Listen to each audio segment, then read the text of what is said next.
हाय दोस्तों, मेरा नाम रवि और आज मैं लेकर आऊँ आपके लिए एक्सेल की क्लास नंबर 16। और आप सभी का मेरे इस channel new tech for nit Kumar में आप सभी का स्वागत है। और आज की क्लास में हम देखेंगे कि एक ही सेल के अंदर जो डेटा है उसको कैसे सम कराया जाए। सपोज जैसे यहाँ पे है 7 और 2 का जो आउटपुट होना चाहिए वो आना चाहिए 9। अगर यहाँ पे हम कर देते हैं 5 और 2 तो इसका आउटपुट आना चाहिए हमारे यहाँ पे 7। तो इस तरह से हम कैलकुलेट करेंगे। इससे पहले हमने जो कैलकुलेट करते थे तो हम इस तरह से कैलकुलेट करते थे। सपोज ये नंबर लिखे हुए कुछ, मैं आपको बता दूं। सपोज ये नंबर लिखे हुए 5 6 7 8 4, यहाँ पे कुछ और नंबर लेने हैं 10। अगर हमें इन सबका सम कराना होता है तो हम यूज करते हैं सम फंक्शन का, और ऊपर से नीचे तक सेलेक्ट करेंगे और नीचे तक ड्रैग करेंगे, कंट्रोल एंटर मारेंगे सिर्फ, और ये टोटल करके करें। अगर यहाँ पे हम कुछ चेंज करते हैं 20 करते हैं तो ये बाय डिफॉल्ट अपना यहाँ पे चेंज हो जाता है।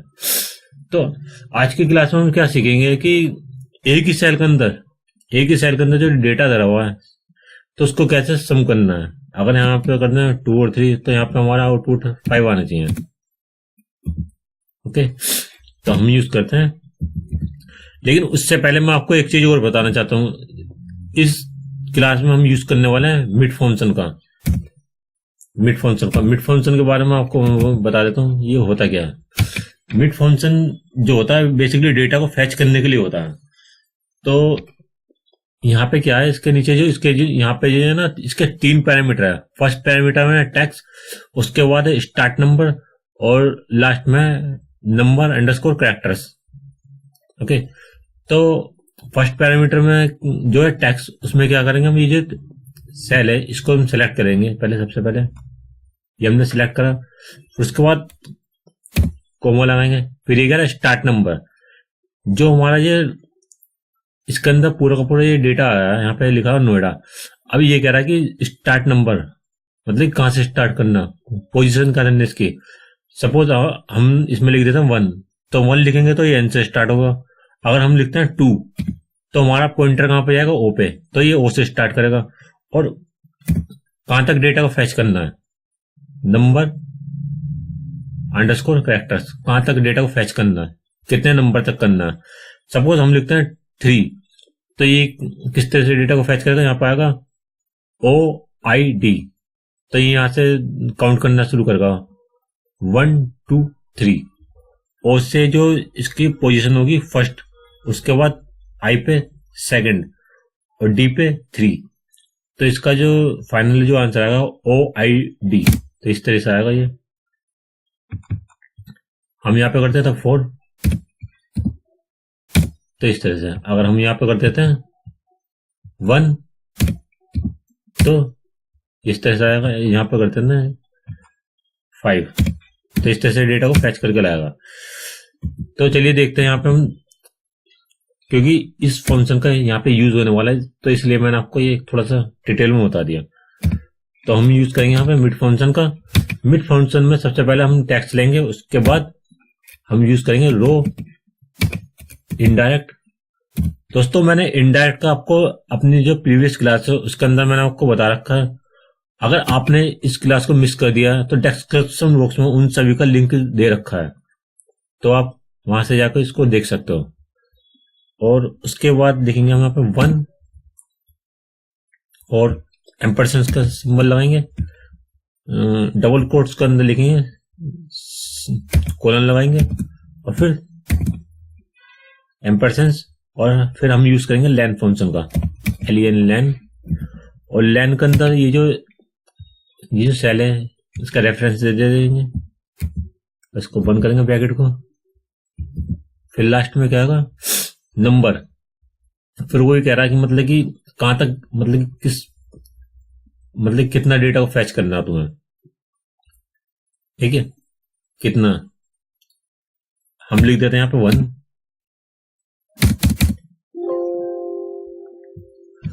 तो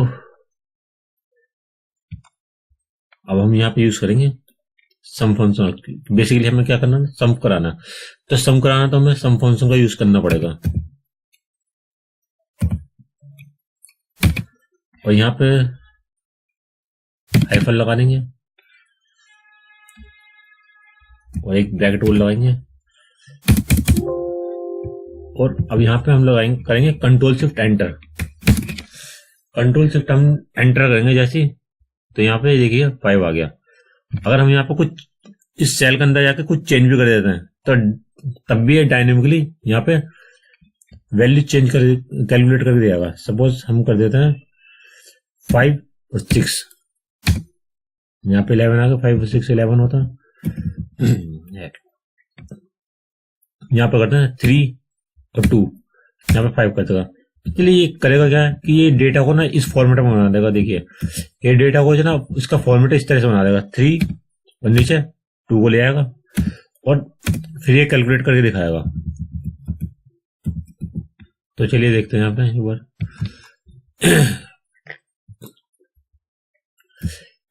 इस फंक्शन के अंदर जो है, मिड फंक्शन के अंदर जो बेसिकली हमारा सारा का सारा जो लॉजिक हमारा ये यूज होगा पूरा वो यूज होगा स्टार्ट नंबर के अंदर। तो बेसिकली आपको जो ये स्टार्ट नंबर है इसके अंदर थोड़ा सा ज्यादा ध्यान देना पड़ेगा आपको। तो यहाँ पे हमने यूज करा रो, उसके बाद इनडायरेक्ट, और इनडायरेक्ट के अंदर हमने यहाँ पे नंबर स्टार्ट करा 1, और यहाँ पे जो कोलन लगाए और यहाँ पे लेन फंक्शन का यूज लिया। तो यहाँ पे ये बता देगा लेन, इसकी लेंथ जो कितनी 2 है, 1 से स्टार्ट हो रही है और कहां तक जा रही है 2 तक, 1 से लेकर 2 तक जा रही है। तो ये बेसिकली जो इस यहाँ पे ये जो हम इसको सिलेक्ट करेंगे तो ये बेसिकली इसको इस फॉर्मेट में कन्वर्ट कर देगा 1 सेमिकुलर 2। तो बेसिकली हुआ क्या, तो ये हुआ ऐसा कि जैसा कि अभी मैंने आपको बताया था कि ये जो डेटा है यहाँ पे क्या पर धरा हुआ 3 और 2 जो स्टार्ट जो टैक्स है यहाँ पे, और इस यहाँ पे है फर्स्ट पैरामीटर स्टार्ट नंबर।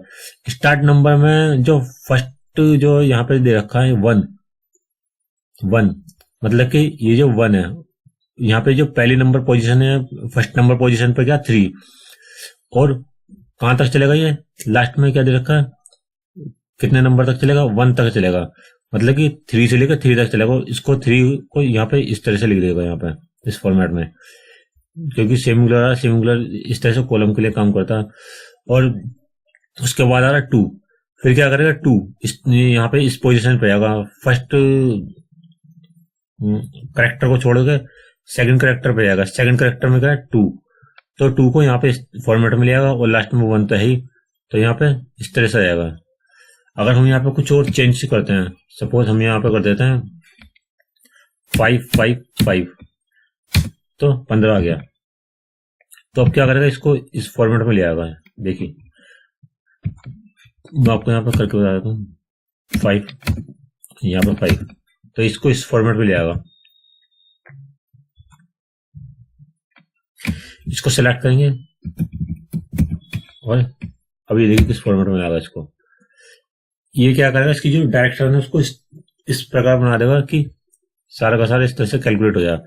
अब क्या करेगा, स्टार्ट नंबर जो है कहाँ जाएगा 5, स्टार्ट कहाँ से 5 से, और एंड क्या देगा कर रखा है इसका 1, हर किसी का यहाँ पे 1 कर रखा, तो यहाँ पे 5 आएगा इस तरह से। फिर अगला क्या है, अगला 2 है, तो अगला जाएगा सेकंड नंबर पोजीशन पे क्या 5, तो फिर यहाँ पे 5 आएगा फिर, और लास्ट वाली पे क्या, लास्ट वाली पे 3 है, तो यहाँ पे 5 आ जाएगा। जो लास्ट वाली जो पोजीशन है 3 नंबर वहां पे क्या 5, तो यहाँ पे 5 आएगा। तो इस तरह से कैलकुलेट करेगा। तो ये बेसिकली एक डायनेमिकली तरीके से वर्क करेगा हमारा। यहाँ पे हम कुछ और चेंजेस करेंगे तो ये इस तरह से काम करेगा। तो दोस्तों आज के लिए सिर्फ इतना ही। दोस्तों अगर आपने मेरे इस चैनल को लाइक और सब्सक्राइब नहीं करा तो प्लीज कर दीजिए, और इस वीडियो को ज्यादा से ज्यादा लोगों को शेयर कीजिए, ताकि आगे लोग जो जिनको एक्सेल सही तरीके से नहीं आता उनको भी समझ में आ जाएगा। Thank you, watch my channel.